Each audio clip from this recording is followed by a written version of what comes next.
ఉందో తెలుసు.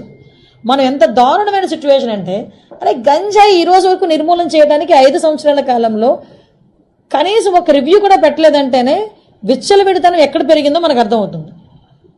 ఆఖరికి వైఎస్ఆర్సీపీ నాయకులు కూడా గంజాయిలు అమ్ముకోవడంలోని, గంజాయి వ్యాపారంలోని ఇన్వాల్వ్ అయిపోయారు కాబట్టి వాళ్ళు అసలు దీని మీద కనీసం దృష్టి పెట్టలే. ఏమండి, చింతపల్లి నుంచి, జీమాడుగల్ నుంచి, అటువైపు నుంచి, అదేవిధంగా మనకి ఒడిశా నుంచి, ఇలాంటి మల్టిపుల్ ప్లేసెస్ నుంచి మనకి గంజాయి సరఫరా అవుతుంది.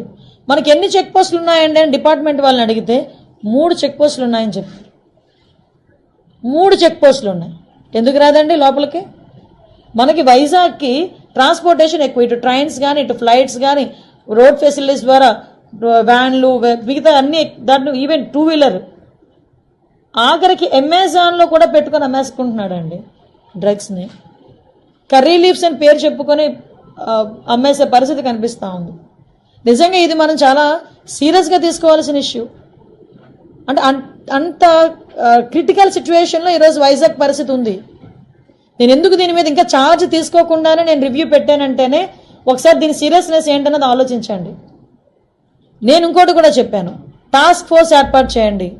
ఈ రోజు నుంచే, టుడే ఆన్వర్డ్స్, ఆఫ్టర్ 8:39 గుంపులుగా పిల్లలు ఎవరైనా ఉన్నా, గంజాయిలు తీసుకుంటున్నట్టుగా రోడ్డు పక్కన ఉన్నా, చీకట్లో ఉన్నా, మీకు నచ్చిన పని చేయండి అని పోలీసుల వాళ్ళకి నేను క్లియర్ ఇన్స్ట్రక్షన్ ఇచ్చాను.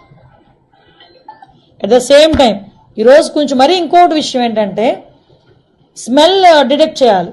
వీళ్ళు డిటెక్ట్ చేయాలి ఈ గంజా ఎక్కడుంది ట్రాన్స్పోర్టేషన్ టైంలో. స్మెల్ డిటెక్ట్ చేయడానికి రెండు ఉన్నాయి డాగ్ స్క్వాడ్. 2. అసలు నిజంగా ఈ రాష్ట్రాన్ని ఏమి చేసేద్దాం అనుకున్నారు ఈ 5 సంవత్సరాలు? నాకు అర్థం కాల. 2 డాగ్సా?